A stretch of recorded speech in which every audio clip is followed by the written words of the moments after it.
ہمارے آقا علیہ الصلوۃ والسلام نے بہت پہلے فرما دیا تھا کہ قیامت قائم نہیں ہوگی کہ جب تک حجر اسود کو اس کی جگہ سے نہ اٹھا لیا جائے گا۔ 8 ذو الحجہ 317 سنہ ہجری کی ان دنوں کرامتا جو فرقہ تھا وہ کافی زور پکڑ چکا تھا۔ کرامتا جس جگہ جس شہر میں جاتے وہاں کے شہر جی ہاں سارا سٹی ہی اجاڑ دیتے تھے۔ بڑھتے بڑھتے جب مقتدر باللہ کے زمانے میں یہ لوگ مکہ مکرمہ تک پہنچنے میں قابل ہوئے تو کرامتا کے سردار ابو طاہر سلیمان بن الحسن نے حرم مقدس یعنی کعبہ مکرمہ پر حملہ کر دیا اور اس قدر قتل عام کیا کہ زمزم کا جو کنواں ہے وہ حاجیوں کی لاشوں سے بھر گیا۔ جی ناظرین، یہ سب کچھ کیوں ہو رہا تھا؟ What is the reason behind this? وہ چاہتے تھے کہ کعبہ شریف پر جو گولڈ کا، جی ہاں آج بھی وہ پرنالہ موجود ہے جو گولڈ کا بنا ہوا ہے، سونے کا بنا ہوا ہے، اور مقام ابراہیم اور حجر اسود یہ چوری کر کے اسے لے جانا چاہتے تھے۔ حملے کے وقت 2 آدمی پرنالے کو اکھاڑنے کے لیے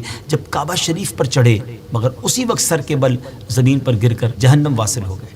مقام ابراہیم تو محفوظ رہا کیونکہ اس زمانے کے جو خادمین حرم تھے اسے پہاڑ کی گھاٹی میں اسے جا کر چھپا دیا تھا، مگر 14 ذو الحجہ ایئر 317 ہجری عصر کے وقت جعفر بن حلاج نے حجر اسود کو اکھاڑ لیا اور اپنے ساتھ ہجر کے مقام تک وہ لے گئے۔ حجر اسود انہی کے پاس رہا۔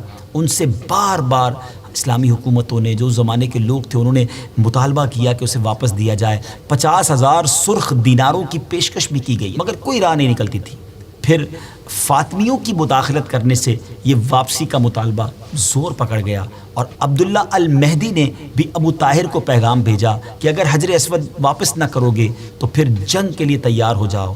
تو کرامتیوں نے یہ عذر پیش کیا کہ وہ دوسرے پتھروں میں مل گیا ہے، اب اسے الگ کرنا ممکن نہیں، ہمارے پاس حجر اسود کی کوئی نشانی نہیں ہے۔ اب علماء کرام کا ایک بورڈ بیٹھا اور انہوں نے فیصلہ کیا کہ ان سب پتھروں کو آگ میں ڈال دیا جائے۔